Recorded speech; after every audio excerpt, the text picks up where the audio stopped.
안녕하세요. 오늘도 사연 살롱을 찾아주셔서 감사합니다. 서울에 사는 60대 아줌마예요. 저는 인생의 3분의 1을 삼식이 밥 먹이느라 허비했어요. 제 남편이 지난 37년 동안 단 하루도 안 빠지고 아침, 점심, 저녁 하루 3끼를 집에서 먹었거든요. 자기 밥만 챙겨 먹었으면 말도 안 해요. 매일 점심시간마다 직원들까지 데려와 밥상을 차리게 하는데 정말 미치는 줄 알았어요. 남편이랑 살면서 제 소원이 뭐였는지 아세요? 명품백? 돈다발? 아니요. 저는 그저 단 하루라도 남이 해주는 밥 먹어가며 마음 편히 쉬어보는 거였어요. 그깟 하루 3끼 밥상 차리는 거 가지고 무슨 대단한 일 했다고 유세 떠냐고 할지 모르겠지만 이거 안 해본 사람은 몰라요. 아침상 물리고 나면 점심 준비, 점심상 물리고 나면 저녁 준비를 하다 보면 하루가 끝나버려요. 그렇게 1년 365일이 지나고 또다시 새해가 시작되면 똑같은 일상이 반복돼요. 그걸 37년이나 하며 살았어요.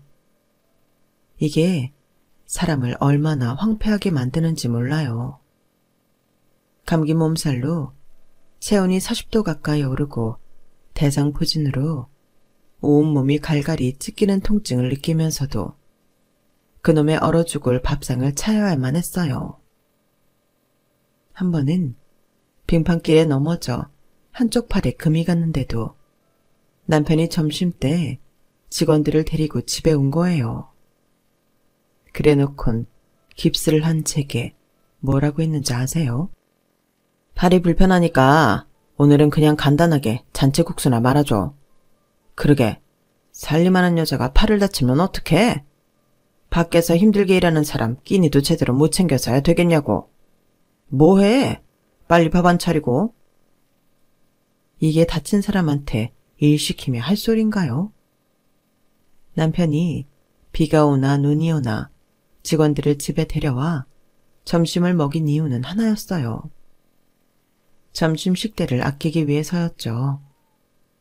남편은 동네에서 간판집을 운영하고 있었는데 직원 월급을 적게 주는 대신 점심을 제공하고 있었거든요. 처음 가게를 시작했을 때만 해도 제가 점심때마다 가게에 나가서 브루스타에 찌개를 끓여 직원들 점심을 먹이곤 했어요. 그러다 시아버지 병수발을 하게 되면서 집을 비울 수 없게 되자 남편이 직원들을 데리고 점심때마다 집으로 오게 되었죠. 시부모 간병에 직원들 점심까지 해먹이다니 지금 생각해도 이가 갈리네요. 지금이야 이런 것도 이혼 사유가 되겠지만 제 나이 또래 사람들은 그저 받아들이고 살았어요. 살림에 도움이 된다면 내 몸이 좀 힘든 게 대수냐 생각했으니까요. 하지만 이놈의 영감탱이가 급기야 제 인내심을 박살내더라고요. 다른 것도 아니고 내 부모 장례식에서까지 못돼 처먹은 짓거리를 하길래 이젠 더는 못 참겠다 싶어서 이혼을 선택했습니다. 막상 이혼을 결심하고 보니 그동안 왜 참고 살았나 후회가 되더라고요. 그래서 이혼할 때 하더라도 그가 남편놈한테 착취당한 내 인생을 보상받고 싶었어요. 그래서 환갑을 바라보는 나이에 묵은 복수를 시원하게 해치웠습니다. 사실 저는 남편과 결혼할 생각이 없었어요. 제가 마음에 둔 사람은 따로 있었거든요. 그 사람은 어릴 때부터 한 동네에서 나고 자란 동네 오빠였어요. 예전엔 명문 고등학교는 시험을 봐서 들어가곤 했는데 그중 경기고등학교는 수재들만 가는 학교로 유명했어요. 오빠는 경기고를 나와 서울대 법학과에 들어간 수재였어요. 집안 형편이 어려워서 참고서도 제대로 못 써보던 첫째였지만 가정교사를 둔 부잣집 아들도 못하는 걸 해내고야 말았어요. 당시만 해도 개천에서 용이 나던 시절이었기 때문에 오빠네 부모님은 오빠가 서울대 법대에 합격하자마자 복권에 당첨된 사람들처럼 만세를 불렀어요. 평소 가난한 형편 때문에 목소리도 제대로 못 내던 오빠네 부모님은 하루아침에 목에 힘을 잔뜩 주고 큰소리 떵떵 치며 다니게 되었어요. 내 아들이 말야, 대한민국에서 제일로 공부 잘한다는 사람들만 들어가는 서울대 법대에 다닌단 말이야. 판사, 검사, 못해도 변호사는 따놓은 당상이라고. 못 산다고 무시하던 놈들 이제 하나도 안 무섭다고. 내 아들 판검사 되는 날이 니들이 내 앞에서 무릎 꿇게 될 줄 알란 말이다. 혹여 동네 사람들과 싸움이라도 붙으면 늘 잘난 아들을 불러와 의기양양하게 굴곤 하실 정도였어요. 잘난 아들을 둔 부모의 특권을 제대로 누리신 거죠. 정작 오빠는 아나무인처럼 행동하는 부모님 때문에 고개를 들지 못하는데도 말이에요. 그런 오빠네 부모님을 보고 동네 사람들은 손가락질도 많이 했지만 그럼에도 전처럼 무시하지는 못했어요. 지금이야 서울대 나오고도 백수로 사는 사람이 허다하지만 그때만 해도 서울대를 나오면 일단 보장되던 시절이었으니까요. 그러니 동네 사람들도 오빠네 부모님한테 불만이 많았음에도 어지간한 건 참고 넘어가는 분위기일 수밖에요. 오빠의 서울대 입학을 오빠네 식구들만큼이나 반겼던 건 바로 저였어요. 우리는 부모님들 몰래 고등학생 때부터 편지로 은밀히 마음을 주고받던 사이였거든요. 그러다 제가 고등학교를 졸업하고부터 본격적으로 사귀기 시작했어요. 상고를 졸업하고 무역회사 경리과에서 일하던 저는 가난한 고학생 남자친구를 먹여 살리다시피 했어요. 데이트 비용은 물론 오빠 책값까지 부담하며 연애를 했으니까요. 그래도 그때는 아깝다는 생각이 안 들었어요. 돈을 버는 사람이 나니까 당연히 내가 돈을 쓰는 게 맞다고 생각했어요. 비록 나는 대학 문턱에도 못 가본 상고 출신이었지만 내 남자친구는 우리나라 최고 명문대인 서울대생이라는 사실에 어깨에 힘이 들어가기도 했고요. 하지만 좋은 시간도 얼마 가지 않았어요. 우리는 연애를 시작한 지 얼마 되지 않아 떨어져 지내게 되었거든요. 오빠가 군입대를 하게 된 거예요. 없는 돈에 강원도 철원까지 면회를 다녀야 했지만 그래도 행복했어요. 지금이야 도로도 깨끗하게 깔리고 차편도 다양하지만 그때는 도로가 말도 못하게 엉망인데다 차편도 얼마 되지 않아서 면회 한번 다녀오려면 시간과 돈이 엄청 들어갔는데도 말이죠. 떨어져 지내는 시간이 기니까 만날 때마다 애틋하고 3년 넘게 사귀면서도 단 한 번도 싸운 적이 없었어요. 사실 그때 저는 내심 오빠와 결혼 생각까지 하고 있었어요. 오빠도 그랬고요. 비록 당장은 힘들지만 이 순간만 버티면 달디단 결과가 있을 거라고 믿어 의심치 않았어요. 하지만 그건 떡줄 생각도 없는 사람들 앞에서 김칫국을 마신 거나 다름없는 거였더라고요. 오빠가 제대를 하고 3개월쯤 지났을까요? 제대 후 복학 준비로 바쁘다는 핑계로 만남을 피하더니 돌연 이별 통보를 하지 뭐해요. 결혼할 여자가 생겼다는 게 이유였죠. 미수가 미안하다. 너한테 이러면 안 되는 건 아는데 부모님 뜻을 따를 수밖에 없어. 너도 알다시피 우리 집 형편이 많이 힘들잖아. 식구들이 다들 나만 바라보고 사는 형편인데 내가 원하는 사람이랑 결혼하겠다고 고집을 부릴 수만은 없었어. 정말 미안해. 오빠의 결혼 상대자는 오빠네 아버지가 다니는 공장 사장님 딸이었어요. 능력은 있지만 뒤를 밀어줄 뒷배가 없었던 오빠한테는 천군만마 같은 집안이었죠. 당연히 오빠네 부모님과 가족들은 오빠의 결혼을 열렬히 지지했고 오빠는 사랑보다는 가족과 현실을 택한 거예요. 누구보다 믿었던 사람한테 배신을 당한 저는 복수라도 하는 심정으로 오빠보다 더 먼저 결혼식을 올렸어요. 부모님이 정해준 남자와 말이에요. 마음에 들고 안 들고는 문제도 아니었어요. 그때는 복수심에 불타 있었으니까요. 하지만 얼마 안 가 이런 식으로 결혼을 하는 건 복수도 뭐도 아닌 내 인생을 내 손으로 망가뜨리는 일밖에 안 된다는 걸 알게 되었어요. 어른이 그러시잖아요. 남자는 그놈이 그놈이라고요.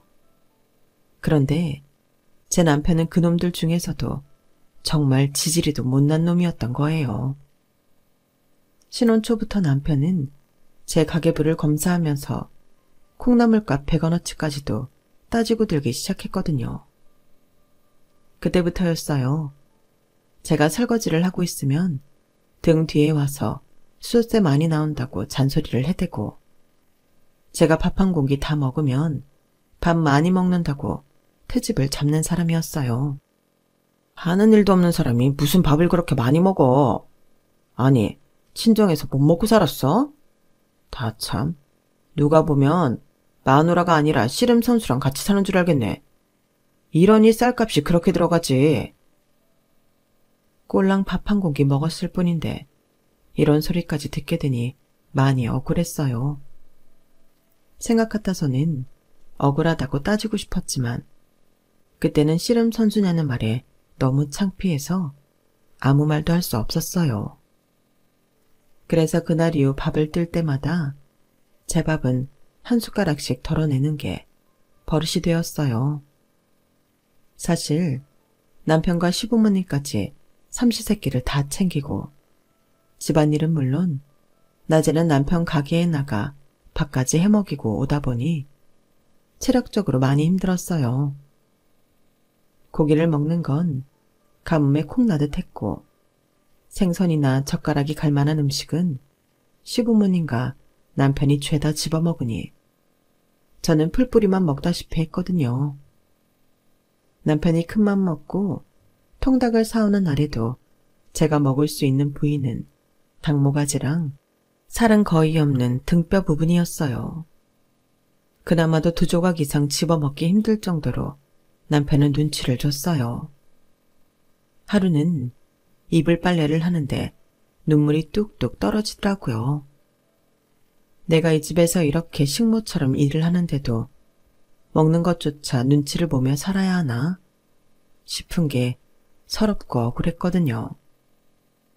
그래서 그날 밤 작정하고 남편한테 따졌어요. 사람 치사하게 먹는 걸로 눈치 좀 주지 말아요. 내가 먹으면 얼마나 먹는다고 그래요? 나요. 결혼해서 이날 이때까지 하루 종일 밥하고 빨래하고 온갖 집안일에 시부모 복양까지 하고 살았어요. 그렇다고 내가 옷을 사달래요? 돈을 달래요?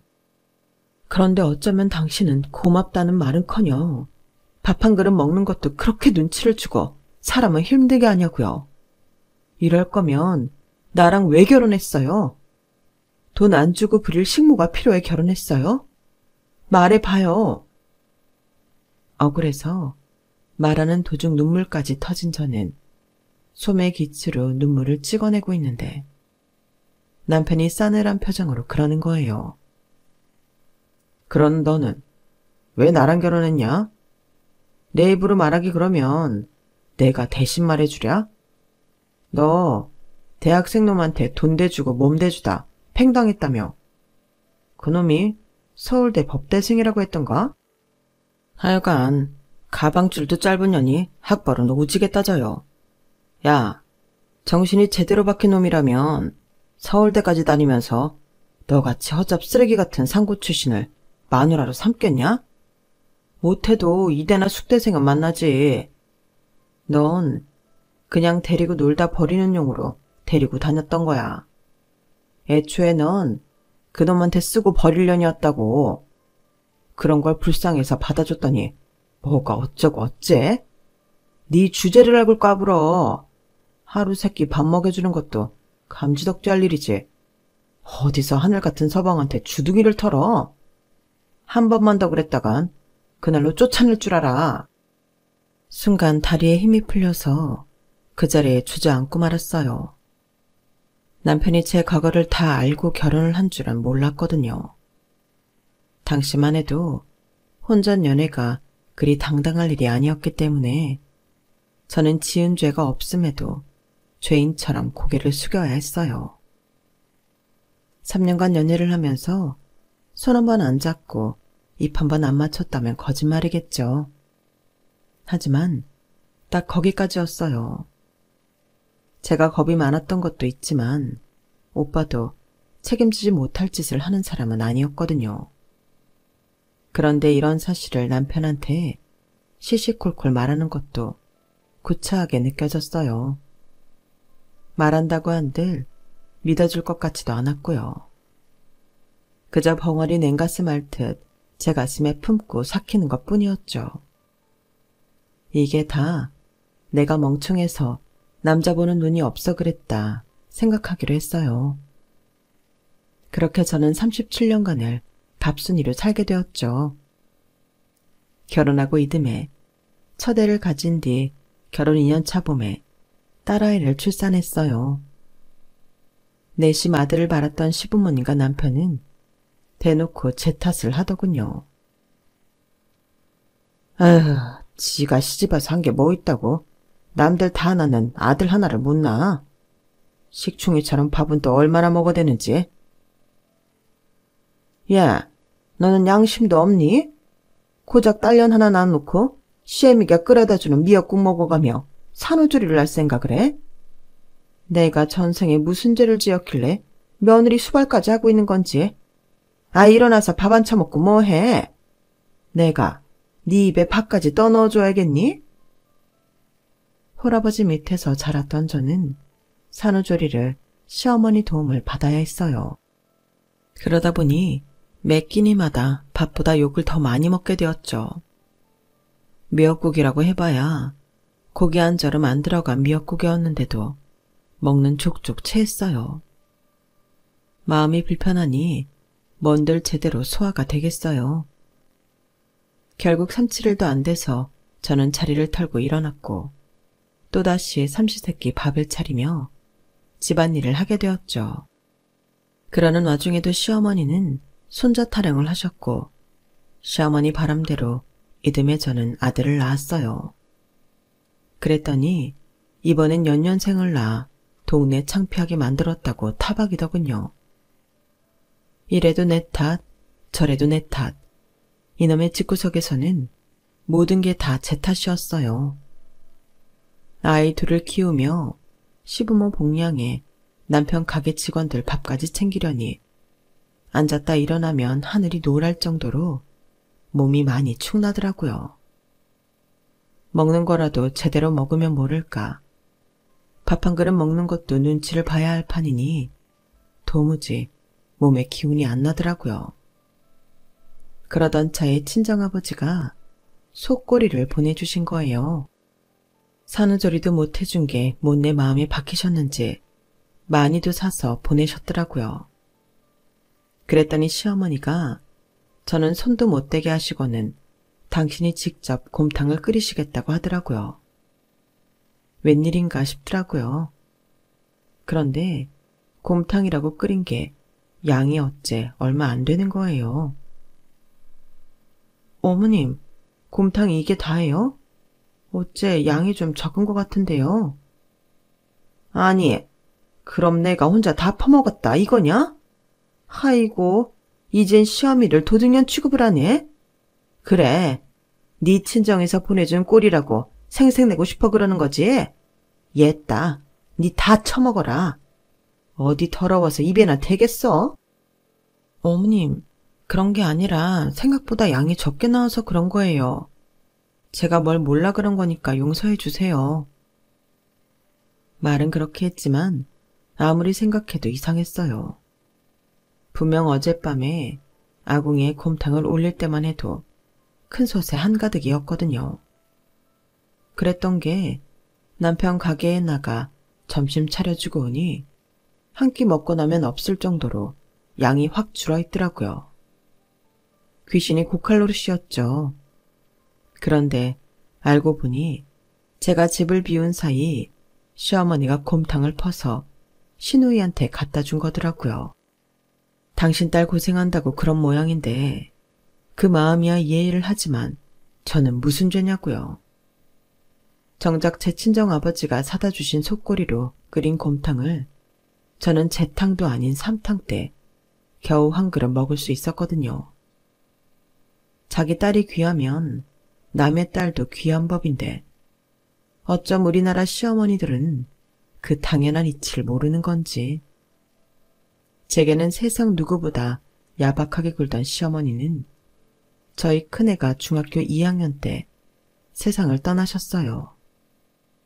한동안 소화가 안 된다고 활명수를 끼고 사시더니 하루는 피를 토하고 쓰러지셔서 병원에 실려가셨는데 그날 밤 세상을 떠나시고 말았죠. 병명은 대장암이었어요.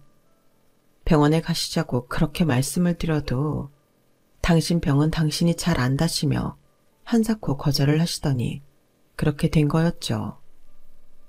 시어머니가 돌아가신 이후로는 그나마 부엌 살림은 제 뜻대로 할 수 있었어요. 물론 여전히 남편이 가계부를 검사하고 트집을 잡아댔지만 이제는 한 귀로 듣고 한 귀로 흘리는 건 일도 아니게 되었죠.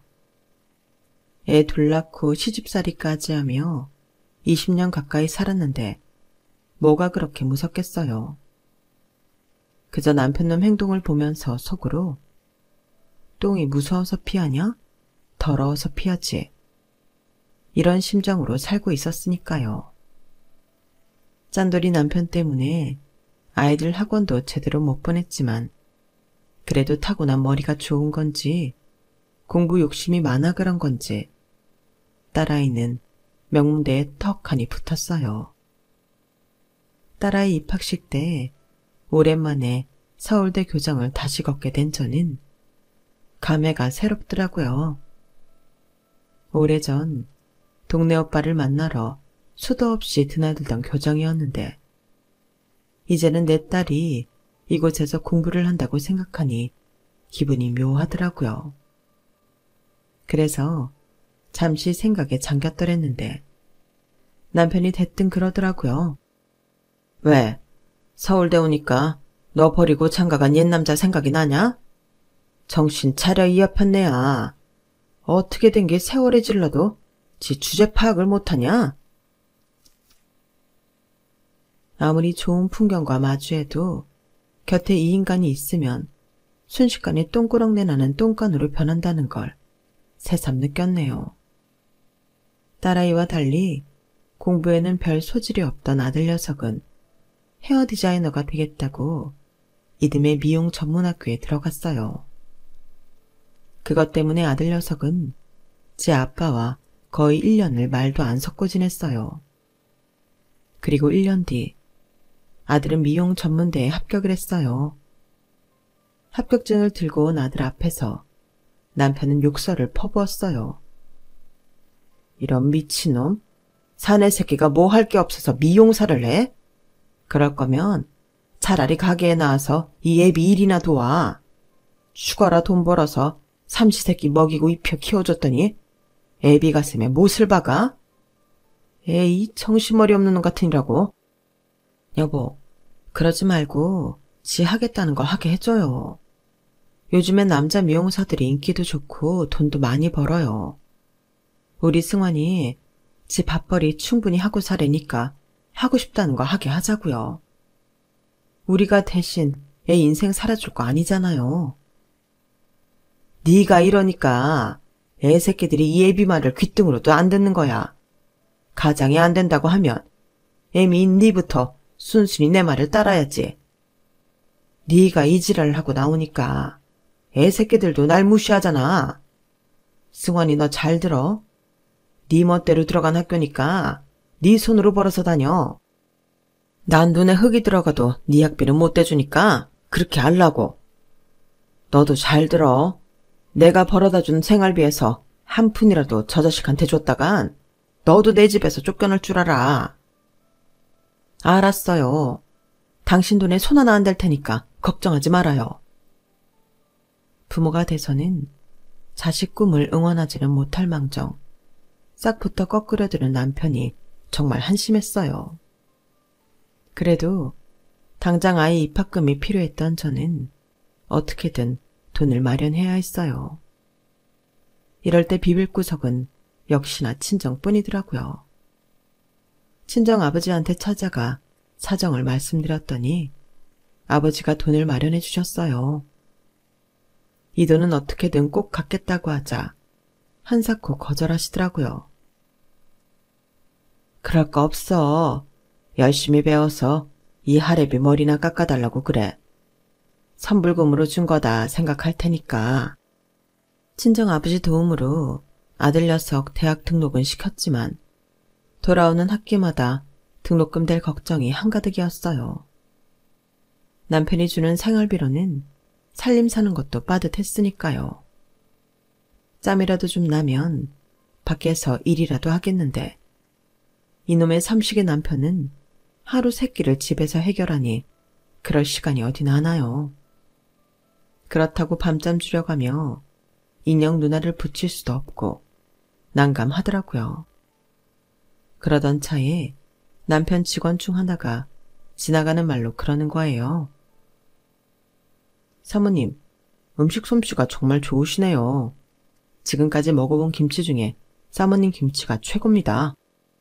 우리 집 사람은 김치도 사다 먹는데 이건 뭐 중국산 배추를 쓰는 건지 어쩐 건지 김치에서 쓴맛이 그렇게 나더라고요. 차라리 사모님도 김치 장사나 하시지 그러세요. 그럼 제가 당장 사 먹을 텐데요. 모르긴 해도 어지간한 직장인들보다 더 벌 수 있을 겁니다. 순간 그럴까 하는 생각이 들었어요. 그래서 정말 김치를 만들어 팔면 사 먹겠냐고 되물었죠. 그랬더니 잠시 망설이던 직원이 어디론가 전화를 하더라고요. 한참을 서서 통화하던 직원은 통화를 마치고 돌아와 말했어요. 사모님, 혹시 샘플 좀 있습니까? 우리 집사람이 먹어봐야 주문을 하든 하겠다고 그러네요. 제 아내가 요 앞 사거리에서 미용실을 하는데 시간 되시면 거기로 좀 보내주세요. 동네 여자들 사랑방이나 마찬가지니까 맘만 있으면 입소문 타는 건 시간 문제일 거예요. 네, 그럴게요. 고마워요, 종수씨. 그런데 우리 집 양반한테는 비밀로 좀 해줘요. 그 사람 알면 아주 난리 나니까요. 남편 몰래 김치 한 쪽을 싸들고 사거리 미용실로 간 저는 그 자리에서 배추김치를 20kg나 주문을 받았어요. 다들 맛있다고 너도 나도 주문을 해댔거든요.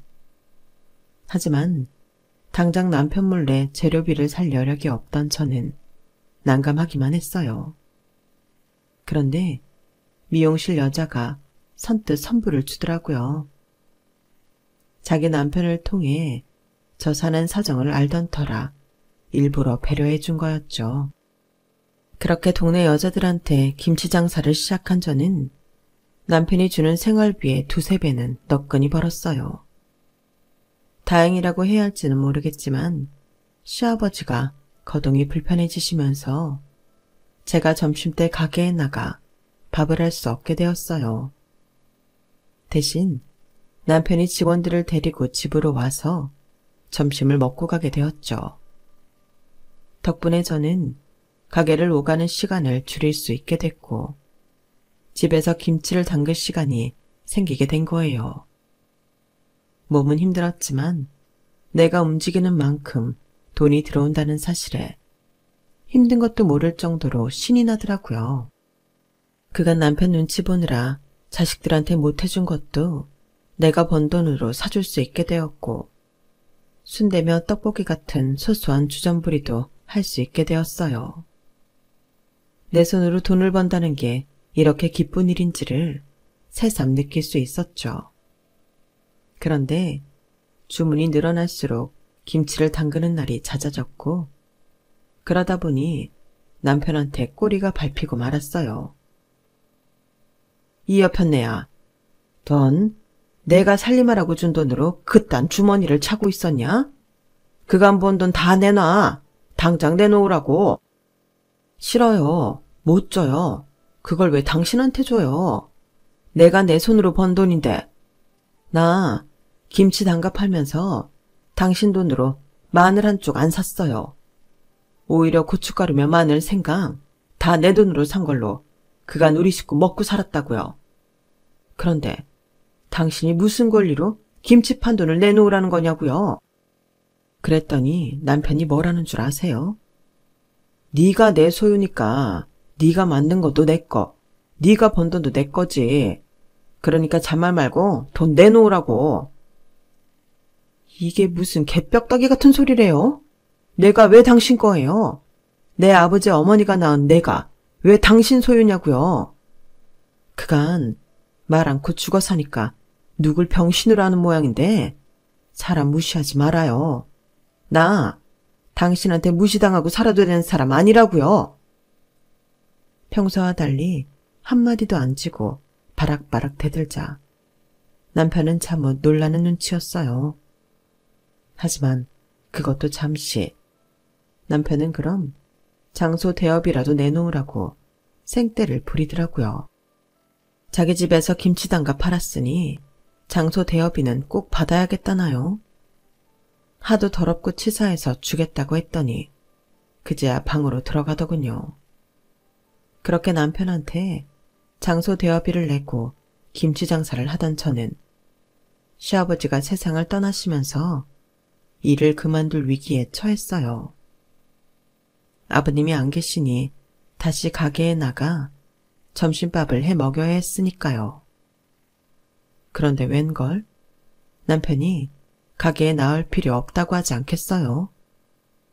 하긴 매달 장소 대여비 명목으로 부수입을 올리던 남편이 이 꽁돈을 놓칠 이유가 없었죠.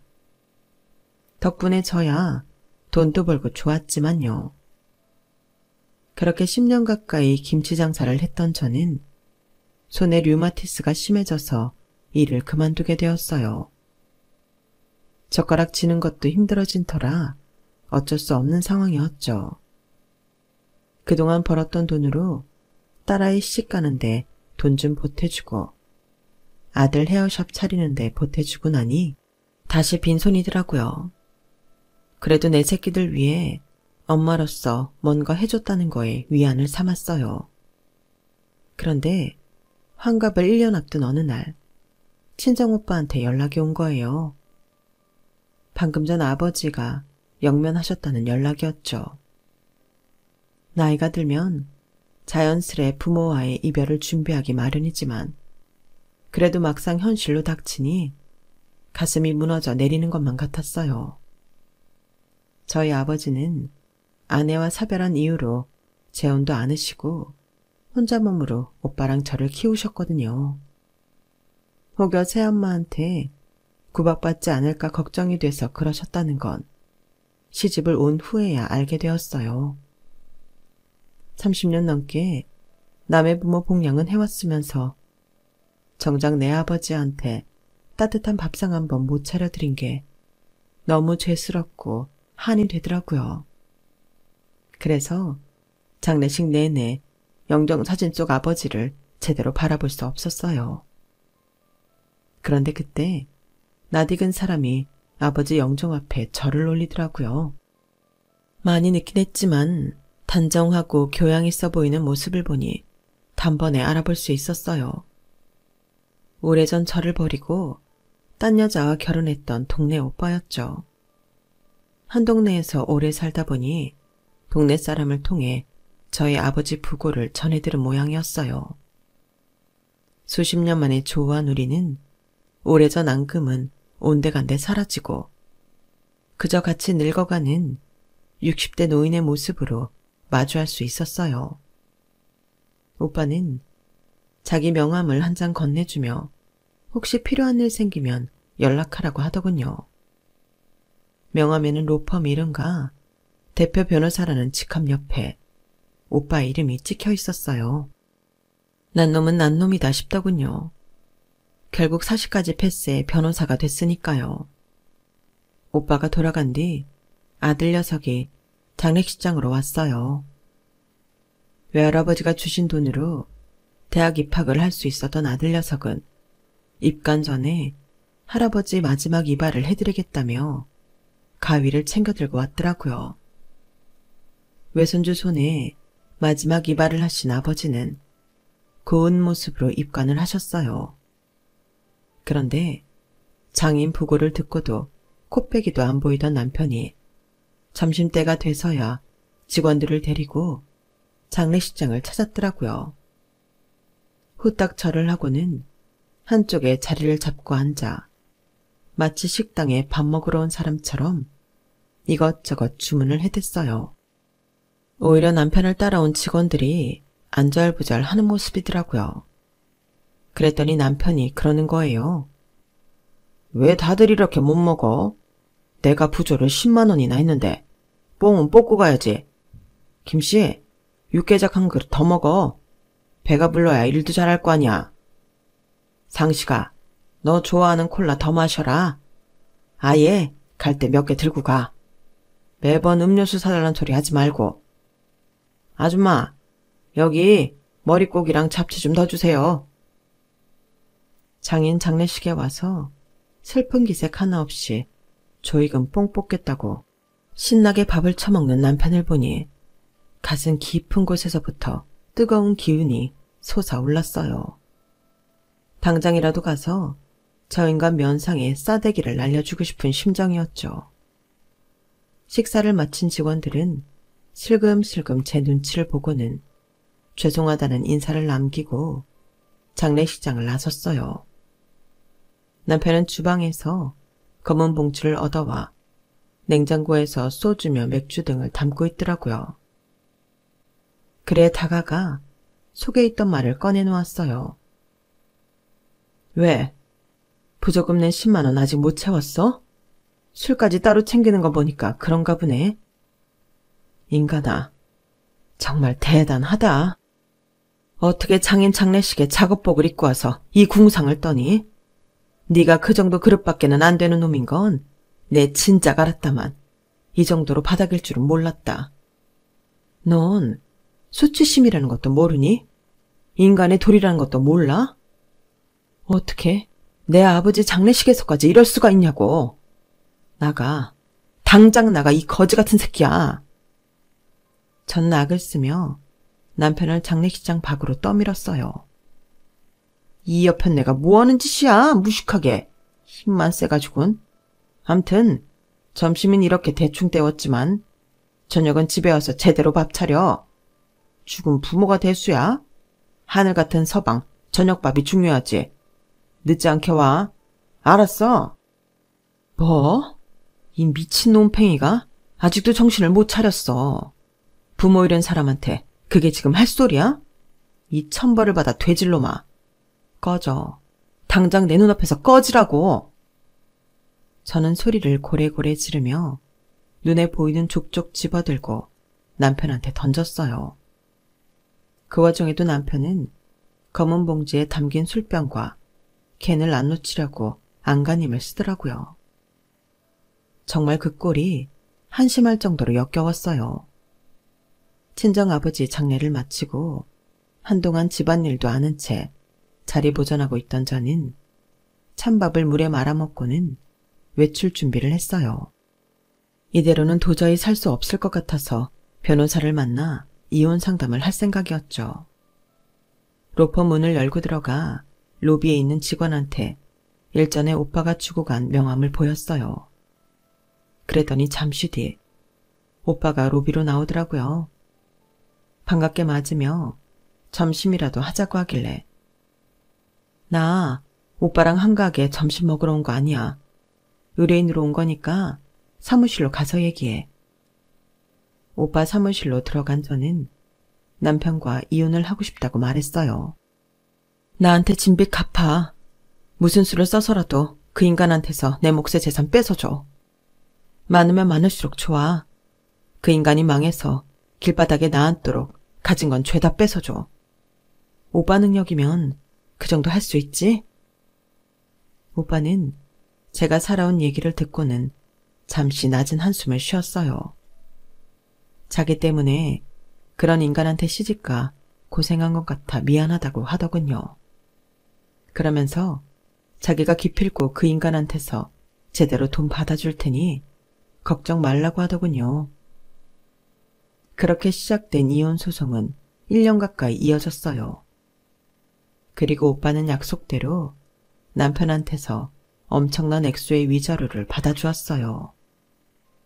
제가 그동안 병든 시부모를 모셨던 것과 가게 직원들한테 점심을 해먹인 것까지 죄다 노동으로 환산해 받아준 덕분이었죠.